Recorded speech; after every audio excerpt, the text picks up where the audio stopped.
The studio lights burned bright, flooding the stage with a golden glow that made everything look perfect. The audience cheered wildly as the cameras swept across the set, capturing the excitement. At the center sat Ethan Collins, the nation's newest star, smiling polished every word carefully crafted to win hearts. Tonight's special broadcast was dedicated to his success story, a tale of resilience and triumph. Or at least that was the version he wanted the world to believe. Behind the stage in the shadows, just beyond the glow of the cameras, sat Margaret Collins.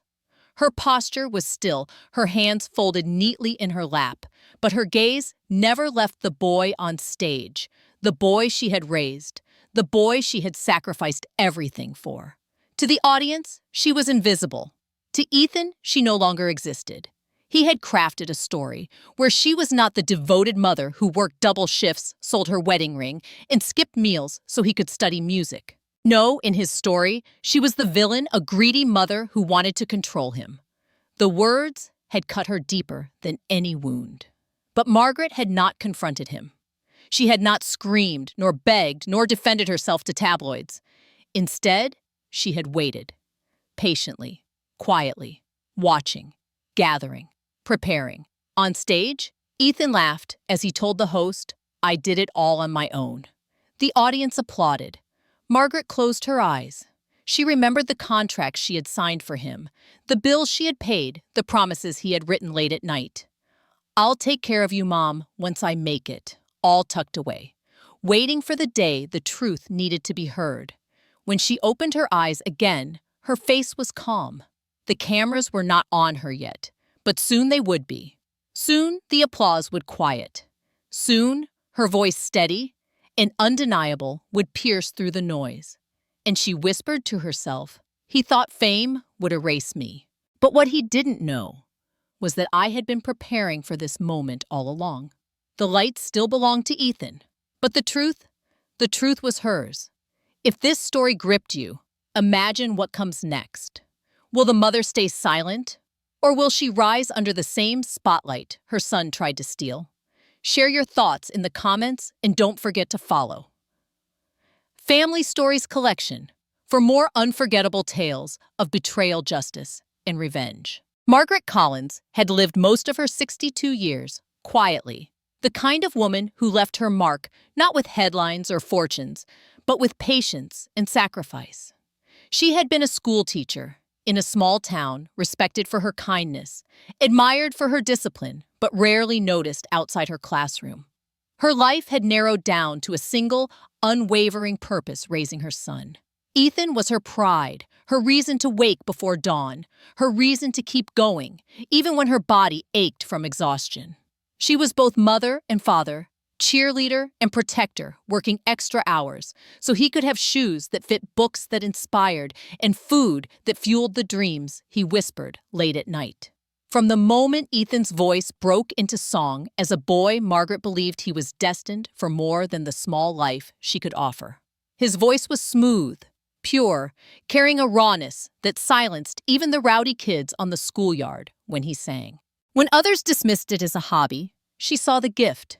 She scraped together what little she had, tutoring after school, pawning her grandmother's jewelry, even selling her own wedding ring just to afford the tuition at the conservatory. It was her unspoken vow she would suffer so he could shine. Ethan grew up with that love surrounding him. As a teenager, he would sit by the kitchen table, strumming his guitar, and glance up at her with eyes full of fire. "When I make it, Mom," he would promise, "you'll never have to worry about anything again. I'll buy you a house bigger than this with a garden and a porch swing. You've given me everything. I'll give it all back to you." Margaret believed him. How could she not? He was her son, and in those moments she felt her sacrifices were not just worth it, they were sacred. The early years of his career were a struggle. Gigs in dingy bars, long bus rides to auditions, rejection letters piling up on the kitchen counter. Through it all, Margaret stayed by his side, sewing new hems into his old suits, packing him food for the road, listening to his doubts in the middle of the night.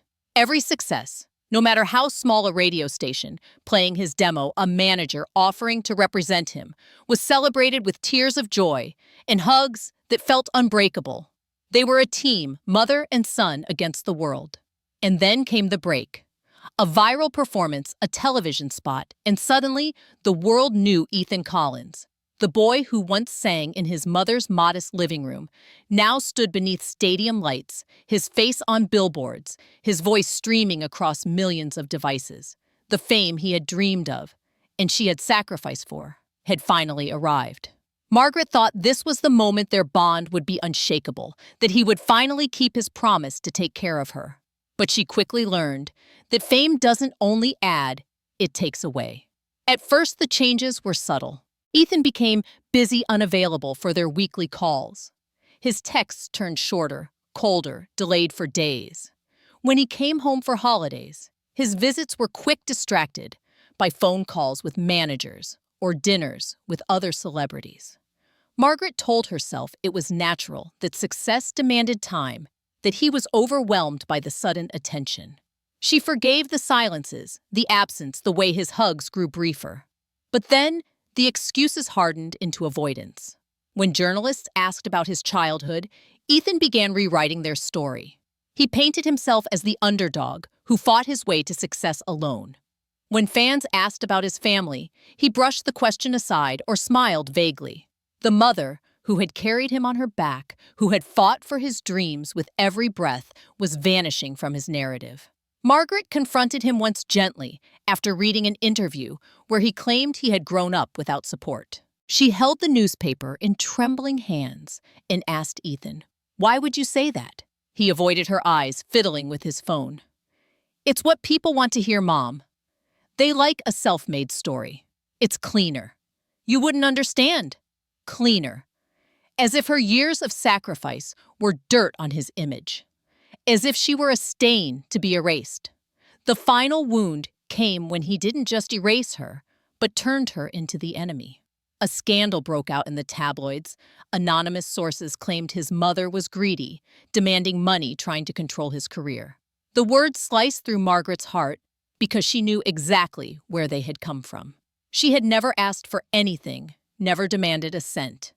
But Ethan had decided that painting her as manipulative was easier than admitting his ingratitude. From that moment on, Ethan Collins, the star, the celebrity, the darling of the media, treated his mother as though she were a liability. He stopped inviting her to events. He stopped mentioning her name. When reporters pressed, he dismissed her with carefully chosen words that implied she had wronged him. And the public, hungry for drama, believed the star over the quiet schoolteacher who had given up everything. Margaret felt the betrayal like a physical ache.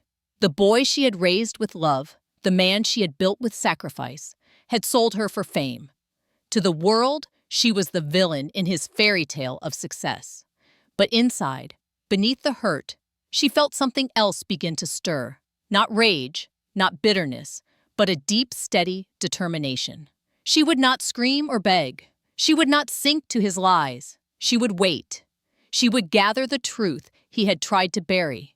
And when the time came, she would let the world see the real story. Ethan thought fame made him untouchable. Margaret knew better. She had been the one to build him, and she knew exactly how to unmask him. The scandal began with a single sentence spoken by Ethan in a glossy television interview. He sat there, in a tailored suit, hair gleaming under studio lights, eyes lowered in feigned vulnerability. "My mother," he said with a sigh that seemed rehearsed. She always wanted to control everything. "My career, my money, my choices. She never wanted me to be free." The host nodded gravely.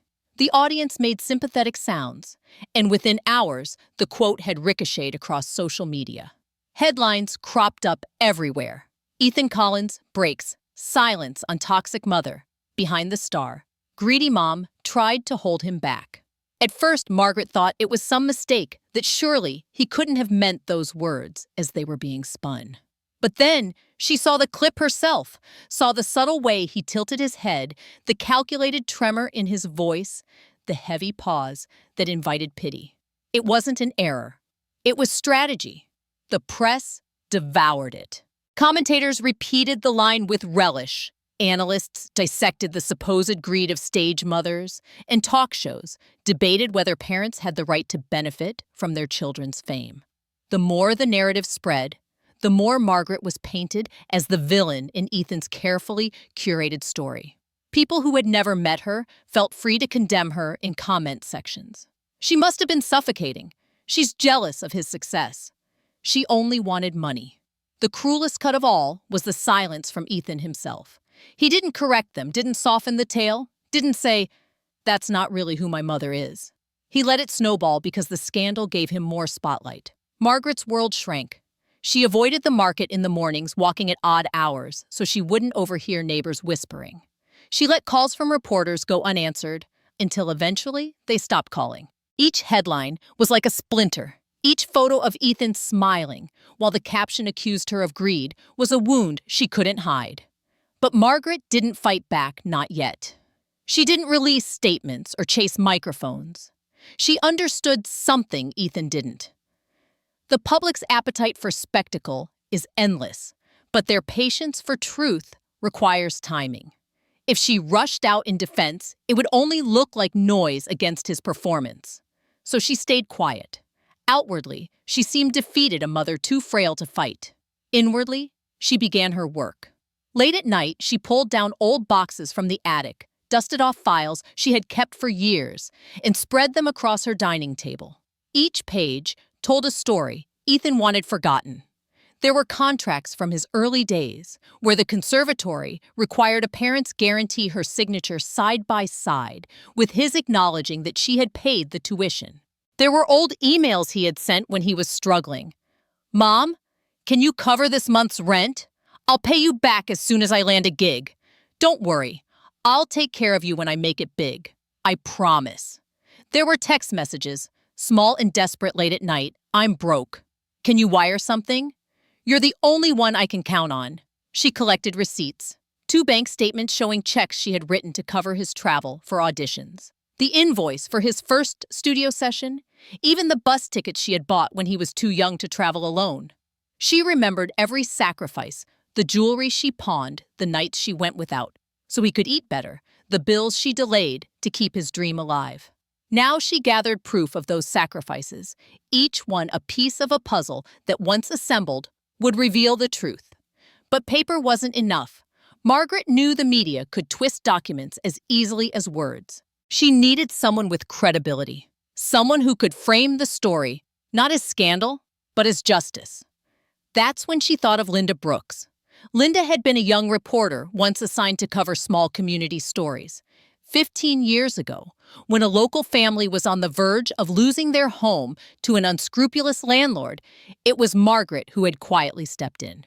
She had helped organize paperwork, connected the family to legal aid, and guided Linda through the bureaucratic maze so she could report the truth. That article had been Linda's breakthrough, her first award, the first step into the career that had made her a respected journalist. Margaret found her email and wrote carefully, deleting and rewriting until the words were plain. "Linda, I have documents and a story. I won't fight him in gossip columns. I want the truth to be shown properly. If you are interested, I trust you." The reply came within an hour. "Mrs. Collins, I remember you. If you have the evidence you say you do, I will listen. But we do this right? No sensationalism, no theatrics. Just the truth." When they met in Linda's office, Margaret carried 2 binders. She placed them on the table without flourish and began to explain step by step how Ethan's career had been built on sacrifices he now denied. Linda flipped through the pages silently, her journalist's eyes scanning signatures, dates, and numbers. She listened, not interrupting, until Margaret had finished. Finally, Linda looked up. "If this goes public, it won't just sting him. It will wound his brand. Are you ready for that?" Margaret's hands folded tightly in her lap, but her gaze was steady. "I don't want him destroyed. I want him unmasked. The world deserves the truth, and he needs to be reminded where he came from." Linda nodded slowly. "Then let's prepare." From that day forward, Margaret's quiet home became a war room. She worked with Linda's team, to verify emails, authenticate signatures, and track down corroborating witnesses. The conservatory provided payment records. An old manager reluctantly confirmed that Margaret had been the one covering expenses in the early days. Everything aligned, each piece locking into place. Through it all, Margaret never raised her voice, never sought attention. She was methodical, deliberate, calm.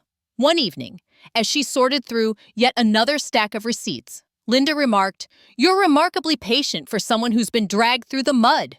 Margaret smiled faintly, sliding a paper into its sleeve. "Revenge isn't shouting louder. It's waiting until the microphone is mine." She knew the time would come under bright lights when the lies would collapse under the weight of proof. And when that moment arrived, she would not scream nor accuse. She would simply lay the truth before the world, steady as stone. And Ethan, the boy who had thought fame could erase his mother, would learn what he had forgotten. Silence does not mean surrender. It means preparation. The studio was a cathedral of light, built to glorify the chosen star of the evening.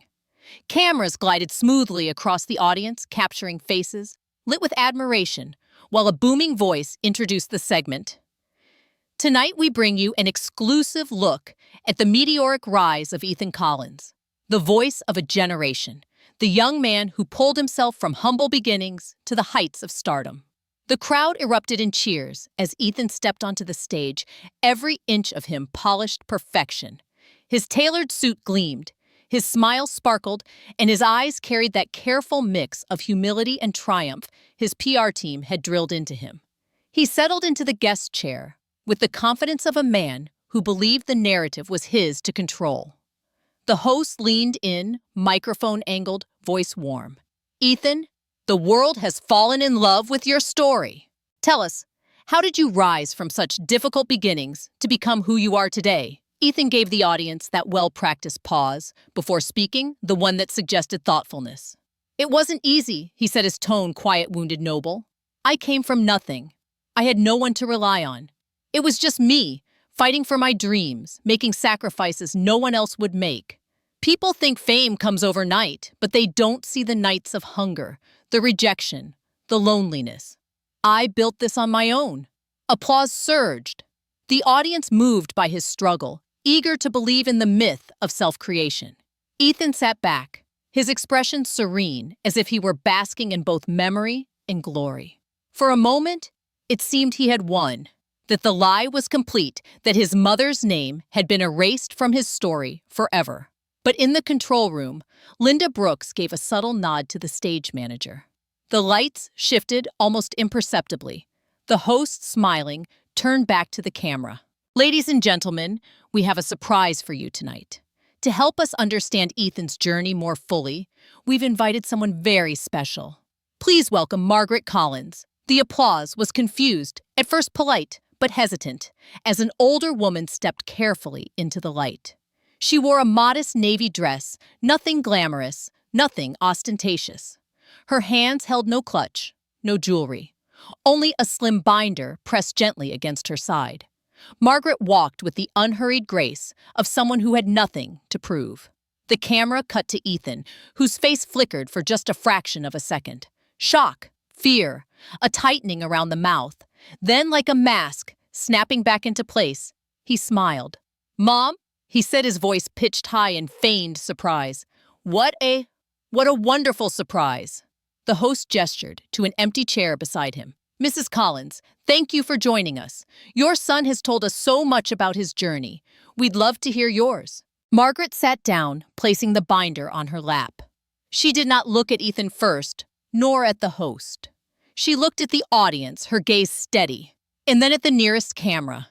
"Thank you," she said, her voice calm, clear, carrying just enough to silence the restless murmur. "I don't want to take much of your time.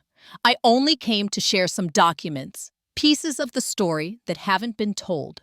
Ethan shifted in his chair, his smile tightening. "Mom, this isn't necessary," he said quickly, turning toward the host. "She's just nervous. She doesn't really understand how these shows." Margaret opened the binder. The soft sound of paper, sliding against paper, was louder than his words. She lifted the first document and held it up. This, she said, is the enrollment contract for Ethan's conservatory training. You'll see his signature here, and mine, as guarantor. The tuition was paid in full by me. The host leaned forward, reading aloud the line where Margaret's name was listed as responsible party. The audience stirred. The cameras zoomed in. Margaret set the paper down and lifted another. This is an email Ethan wrote 5 years ago. Mom, if this thing blows up, you're done working forever. I swear on everything. I'll take care of you. His words, not mine. Gasps rippled through the crowd. Ethan's smile faltered, then froze. He chuckled weakly, lifting a hand. Old emails taken out of context. You know how Margaret's calm voice cut across him.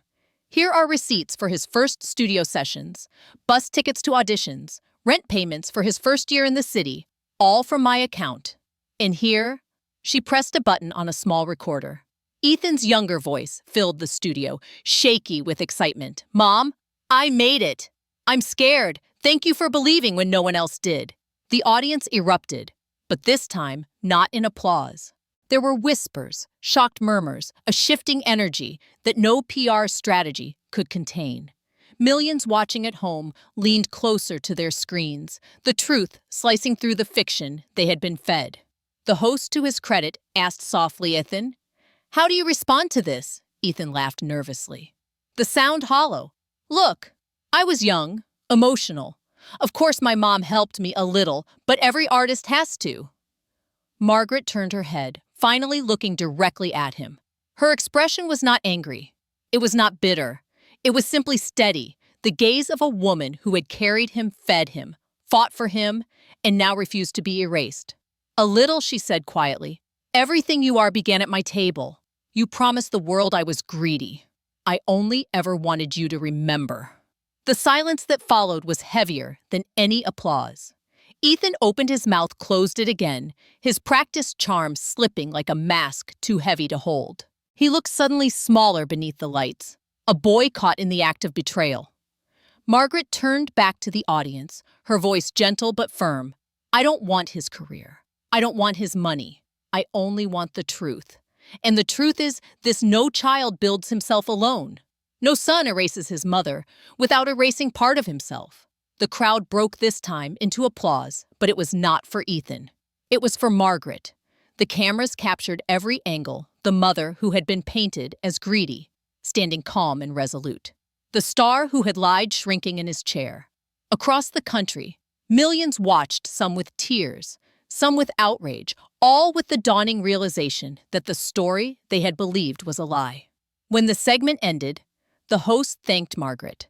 She rose, gave a small nod, and walked back into the shadows, binder in hand. Ethan remained frozen in his chair, his carefully crafted image crumbling under the weight of his own mother's quiet truth. And in living rooms everywhere, the verdict was clear. Ethan Collins had betrayed his mother, and no amount of charm could unmake what the world had just seen. The unraveling didn't happen in a single blow. It came in waves, quiet at first, then relentless, dragging Ethan under until he could no longer pretend to float. The morning after the broadcast, his phone buzzed nonstop.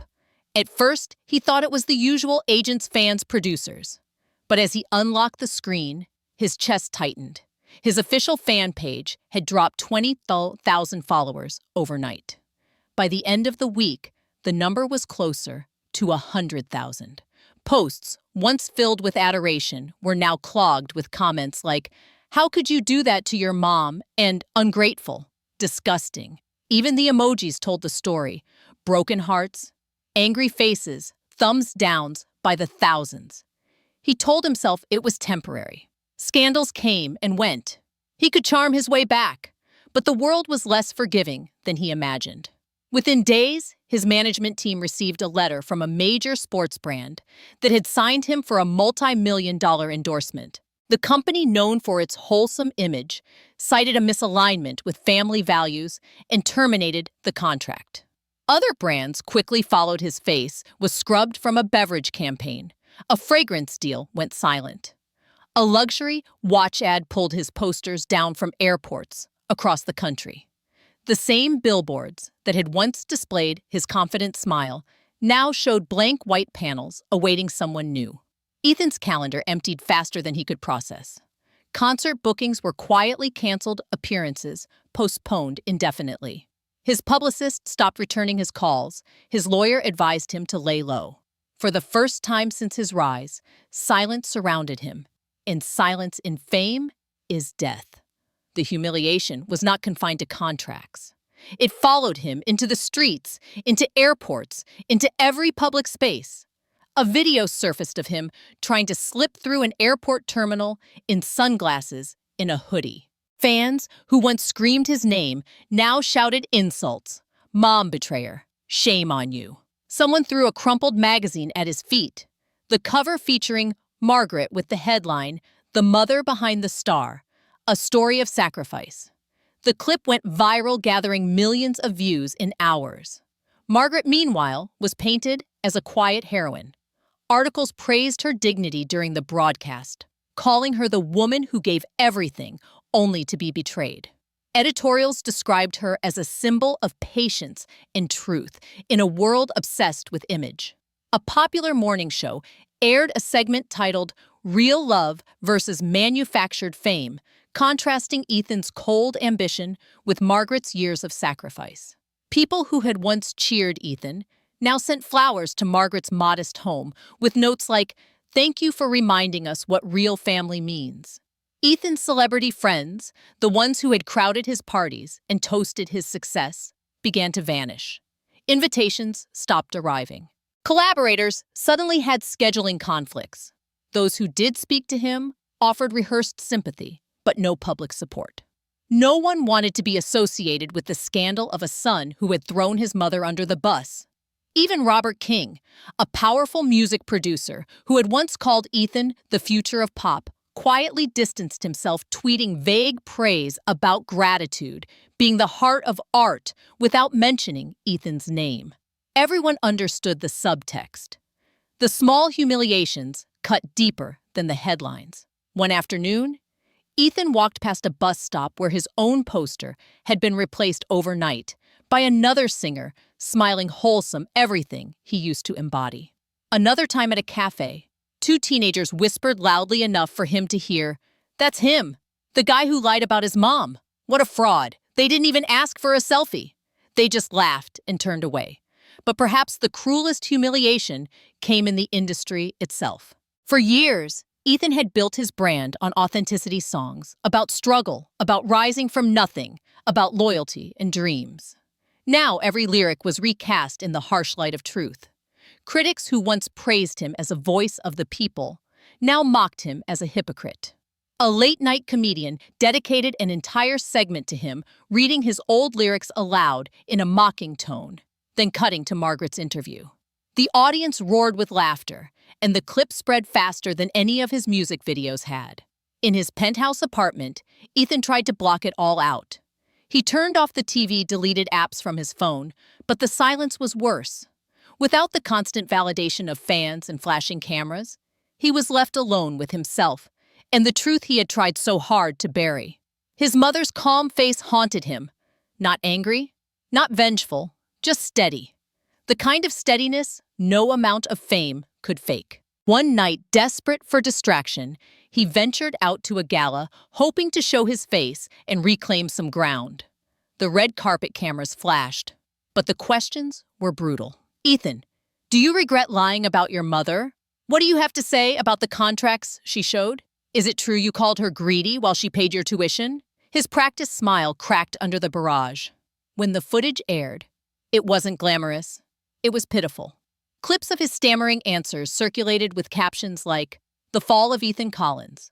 By the end of the month, his name was no longer trending for his music. It was trending as a cautionary tale. Parents pointed him out to their children as an example of ingratitude. Teachers cited him in essays about fame and morality. His songs were still streamed, but often with comments like, "This hits different," knowing what he did to his mom.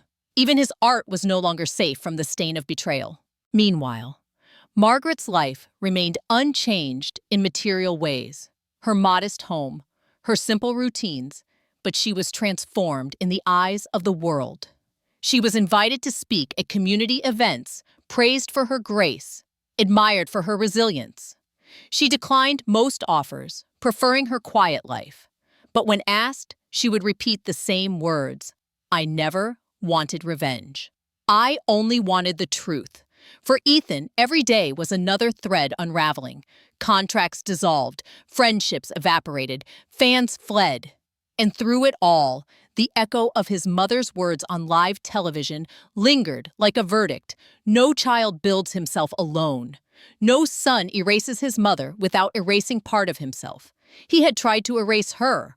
In the end, he had only erased himself. Ethan refused to believe it was over. Stars didn't fall this quickly. Not when they had built an empire of fans, contracts, and headlines. He told himself the public was fickle, that all he needed was a new narrative, a new scandal to distract them, and everything would reset. But this time, the stain was not some fleeting gossip about dating or nightlife. It was deeper carved into the foundation of who he claimed to be. And the one who had carved it was his own mother. So he did what desperate men often do. He went on the attack. Within a week of the broadcast, Ethan's legal team filed a lawsuit against Margaret, claiming defamation and intentional infliction of emotional distress. The filing made headlines not in the triumphant way Ethan had hoped, but with biting commentary. Pop star sues his mother after expose. The story spread not as a defense of his honor, but as further proof of his pettiness. Still, Ethan clung to the belief that legal action would frighten her into silence. He forgot that Margaret had endured far harsher storms than a stack of court papers. When the lawsuit didn't turn public opinion in his favor, he tried another strategy: control the narrative with media. His team released a video on social media, a slickly edited clip of him speaking tearfully about how his mother had pressured him, manipulated his finances, and twisted his words. The video included fragments of old arguments, chopped and spliced, stripped of context, to make Margaret appear demanding and cruel. For a moment, it worked. The clip racked up millions of views in hours, and hashtags sprang up, both defending and condemning him. But then Linda Brooks's team released the full recordings, the uncut versions, showing the arguments for what they were: a worried mother, urging her son to eat to rest, to keep receipts, to honor his commitments. The contrast was damning. Overnight, Ethan's attempt at redemption was reframed as yet another lie. Commentators accused him of weaponizing his own mother's voice. Memes circulated his face with captions like "master of manipulation." Even those still clinging to fandom began to slip away. Margaret, watching from her quiet home, felt no victory. She sat by the window with the newspaper folded on her lap, her eyes full of sorrow. Not for herself, she had already been vindicated, her dignity restored, but for Ethan. His rage was destroying him faster than the scandal ever could. He was clawing at the walls of a collapsing house, not realizing he was the one who had set it on fire. She confided in Linda one evening, her voice low. "He's drowning, and every move he makes pulls him deeper. I don't know how to stop him without letting him go completely." Linda's reply was gentle but firm. "You can't stop him, Margaret. You can only stand where he can see you. So if he chooses to climb out, he knows where solid ground is." The weeks dragged on, each one darker for Ethan. Invitations stopped entirely. His phone rang only with lawyers and debt collectors. Sponsors demanded repayment of advances. His apartment, once alive with parties and friends, now echoed with silence. He drank too much, slept too little, scrolled endlessly through feeds that mocked him. And then came the lowest point. It was backstage at a late-night talk show where Ethan had begged for a chance to set the record straight. The producers had reluctantly agreed, hoping his appearance might spike ratings.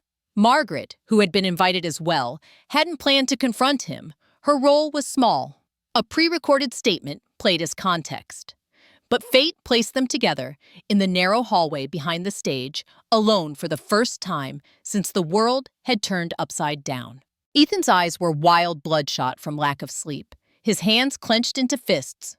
The moment he saw her, the fury broke. "You," he spat, his voice trembling, "you ruined me. You destroyed everything I built. Do you know what they're calling me out there?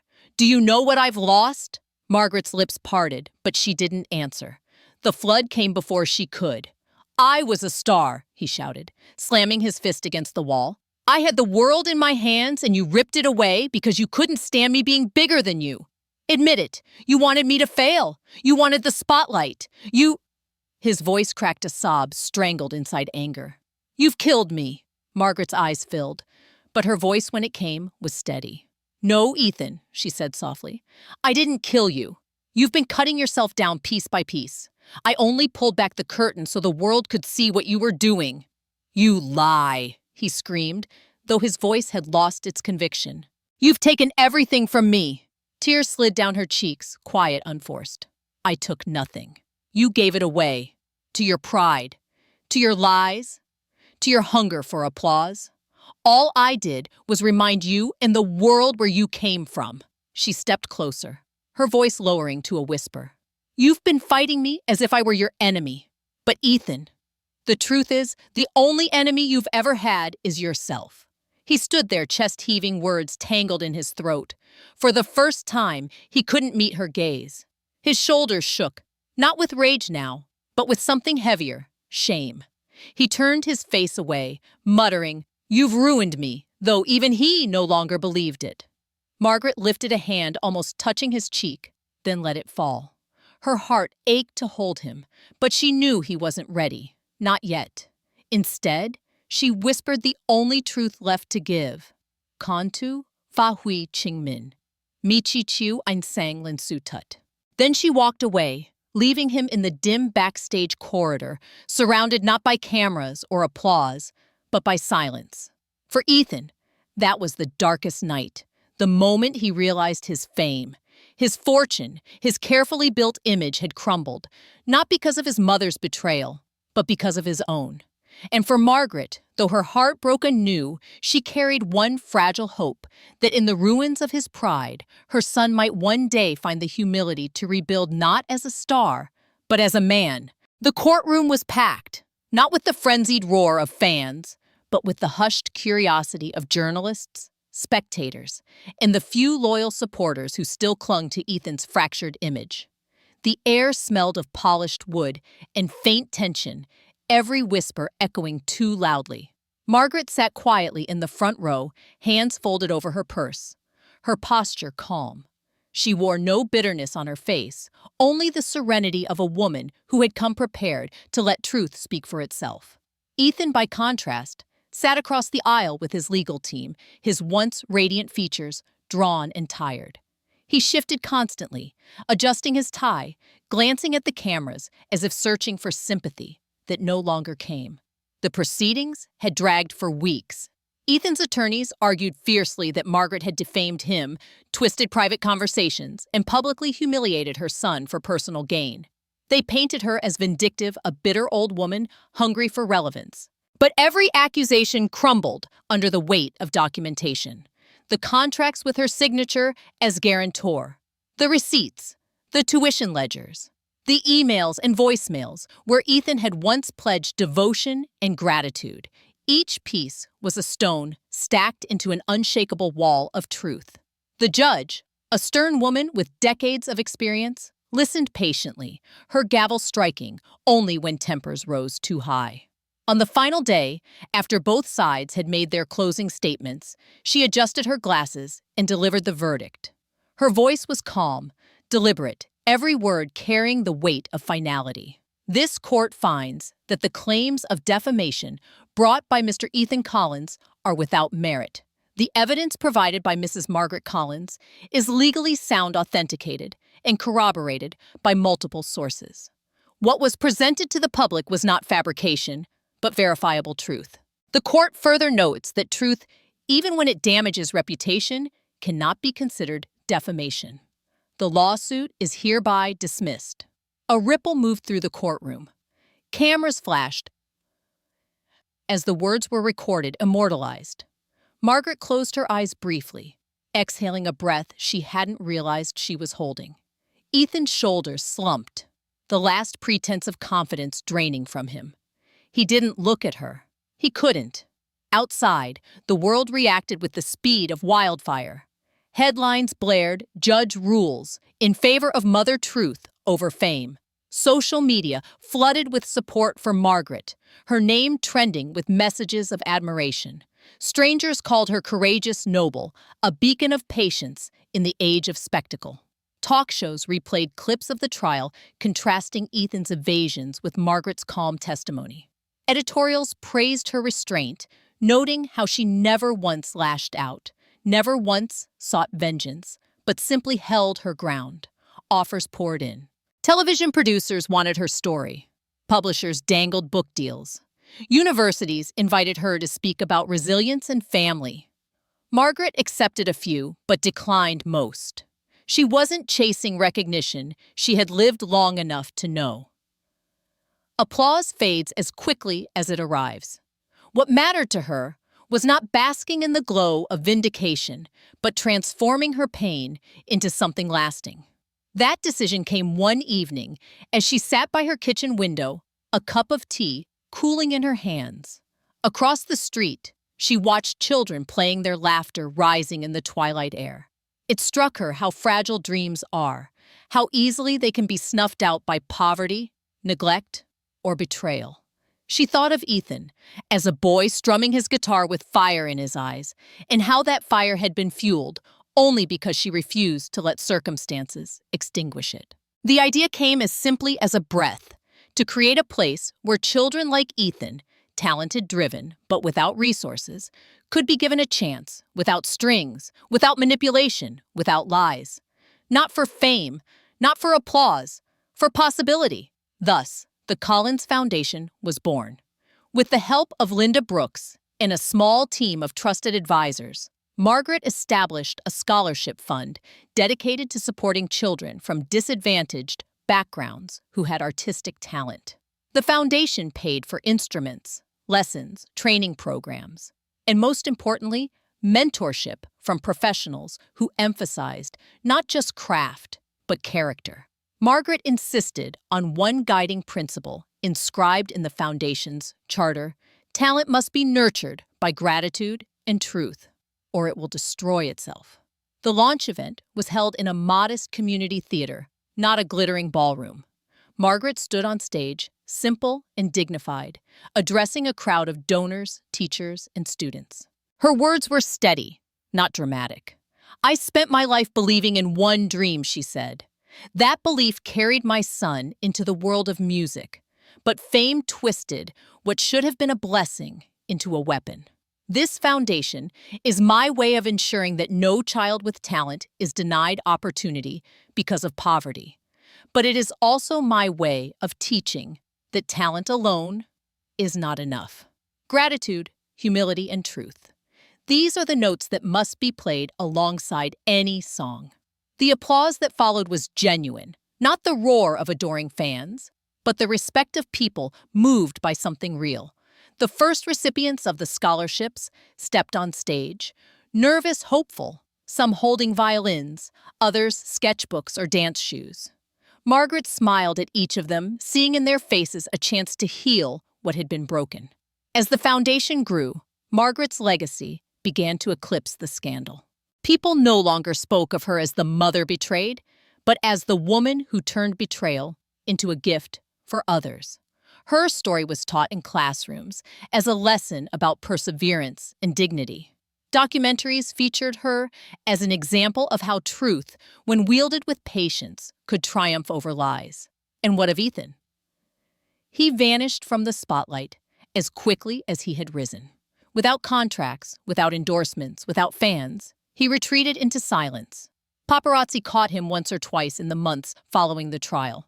Disheveled, avoiding cameras, his former glow extinguished. Rumors swirled of him, leaving the city of attempting to rebuild his life in anonymity.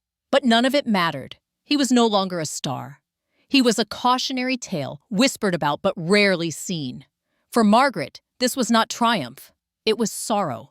No mother dreams of seeing her child broken, no matter how deep the betrayal.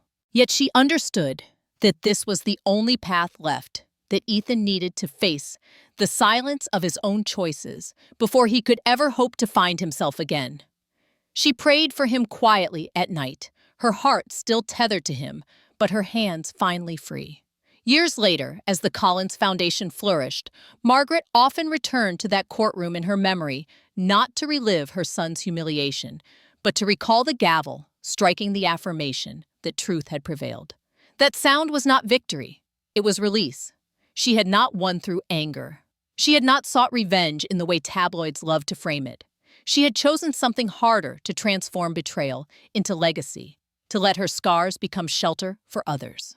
And in that choice, Margaret Collins secured something Ethan had never truly understood: the kind of fame that does not fade, because it is not built on applause, but on truth.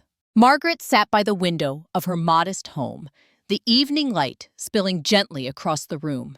In the distance, children's voices carried from the park, their laughter rising and falling like music. She closed her eyes for a moment, letting the sound wash over her. It was a reminder that life, for all its storms, had rhythms of innocence and renewal. The world kept turning even after betrayal. She thought of the courtroom, of the way the gavel had struck wood, echoing like a bell of release. She thought of the cameras, the flashing headlines, the frenzy that had once threatened to drown her. And she thought of Ethan, her boy, her pride, her heartbreak, sitting across from her, with eyes that could no longer meet hers. The memory stung, but it no longer crushed her. It was simply part of the story. "I didn't win because I wanted him destroyed," she whispered to herself, fingers tracing the edge of her teacup. "I won because I refused to let lies erase the truth of a mother's love." That was the heart of it. She had not fought to punish him. She had not exposed the documents to see him fall. She had fought to protect what was real, to remind the world, and perhaps Ethan himself, that behind every star was a history of sacrifice, and that no amount of fame could rewrite the truth. Her mind wandered back through the years, through late nights, grading papers to pay for his lessons, through the thrill of his first performance, through the promises he made at the kitchen table. For so long, she had believed those promises would carry them both into a brighter future. When he broke them, it felt like the ground had been ripped away.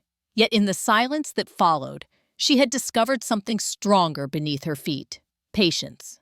Patience had been her ally in the classroom, her shield in the face of gossip, her anchor when grief threatened to drag her under. It was patience that kept her from shouting when Ethan first betrayed her.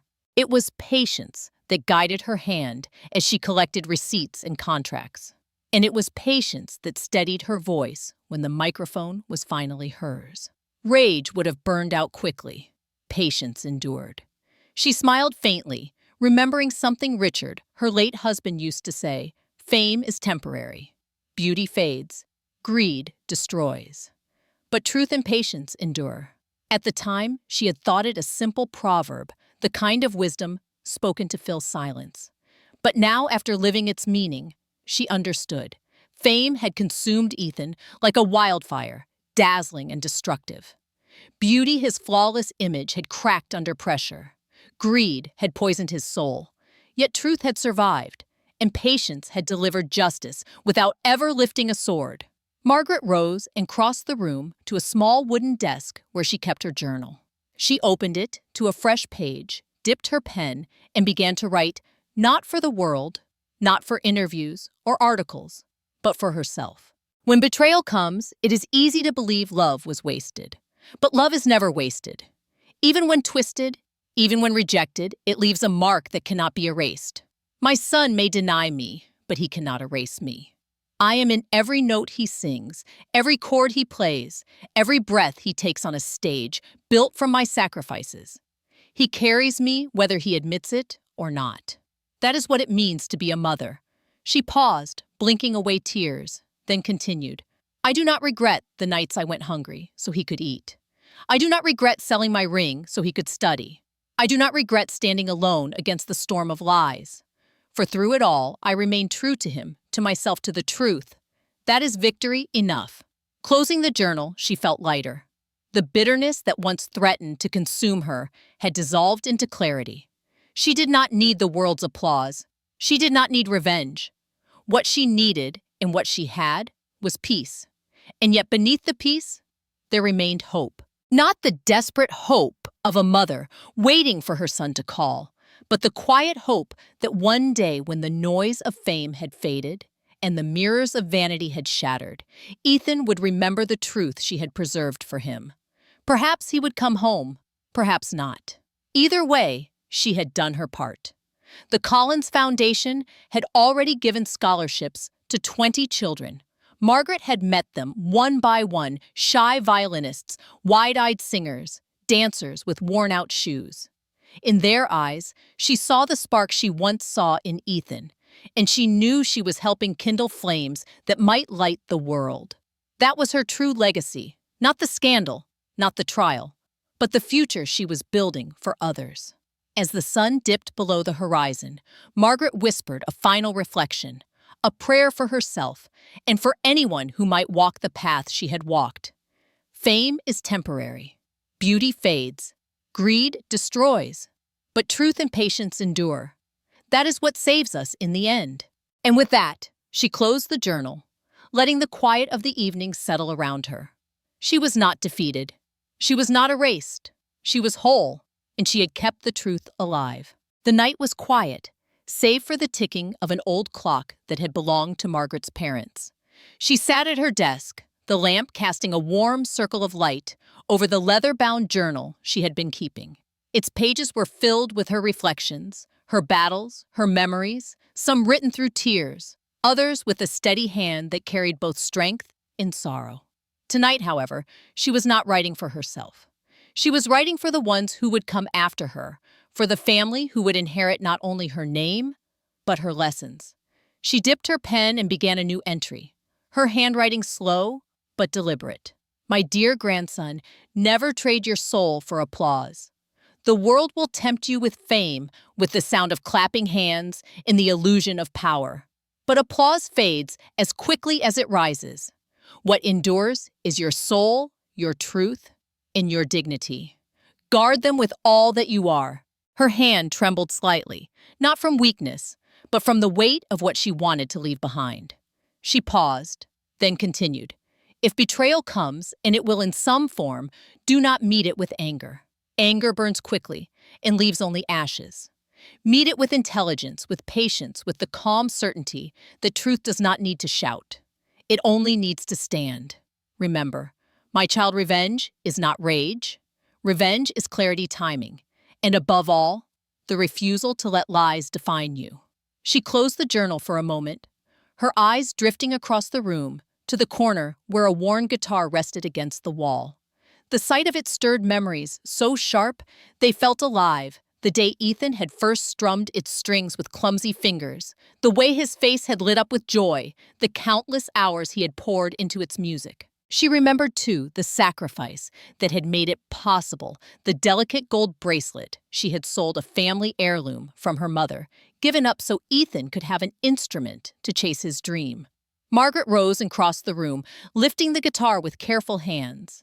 The wood was scratched, the strings dulled, but it carried a weight beyond its shape. This guitar was not just an instrument, it was a symbol of sacrifice, of hope, of the fragile line between gift and betrayal. She ran her fingers along the fretboard, then carried it back to her desk.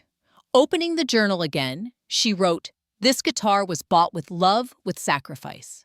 It was meant to remind Ethan that talent is a gift, but a gift must be guided by gratitude and humility. Without them, talent becomes poison. One day when I am gone, I want you to hold this guitar and remember, your hands may play its strings, but your heart must carry its weight. Talent must always walk with virtue, or it will destroy the one who holds it. Margaret closed the book and set the pen aside. She placed the guitar gently in its worn case alongside the journal and tied them together with a ribbon. These were her heirlooms, not jewels, not wealth, but lessons carved in ink and wood. The next day, she called her grandson to her side. He was still young, full of questions, his eyes bright with curiosity. She guided him to the desk and showed him the guitar. His small fingers reached out, brushing across the strings, producing a trembling sound that filled the room with innocence. "Grandma," he asked softly, "was this Dad's?" Margaret's eyes glistened, but she smiled. "Yes, it was. And now it's yours. But listen to me carefully.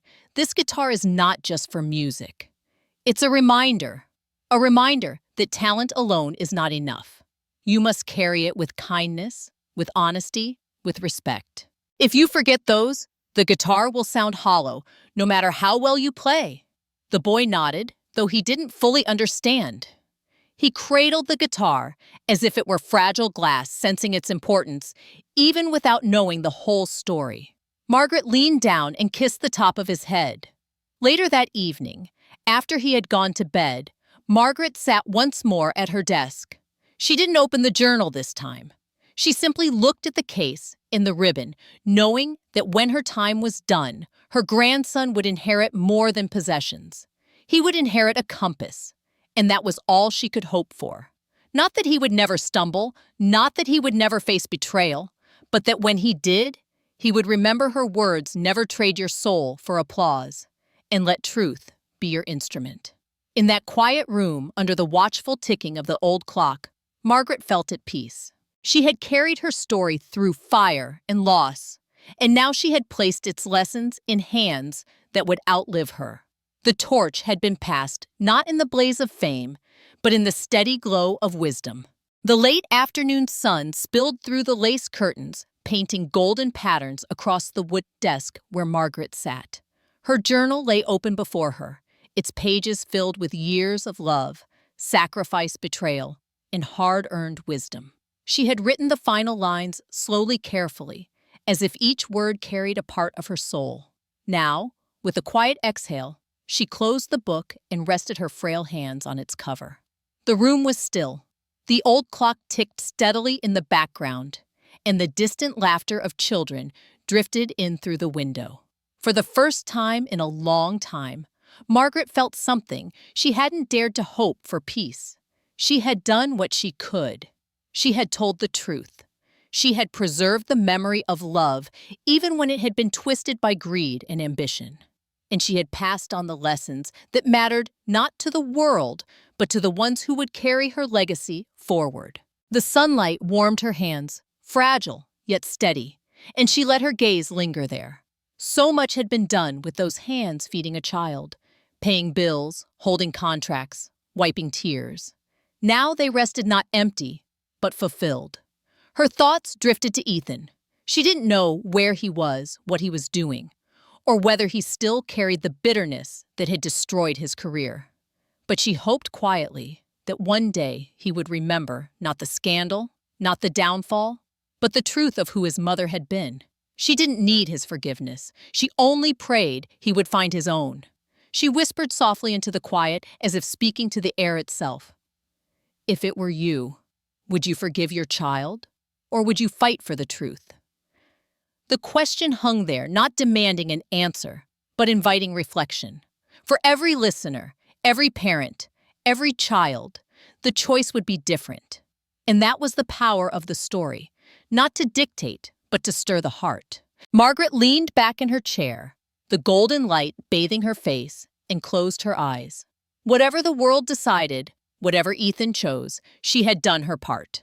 The rest belonged to time. Share your thoughts below. If it were you, would you forgive?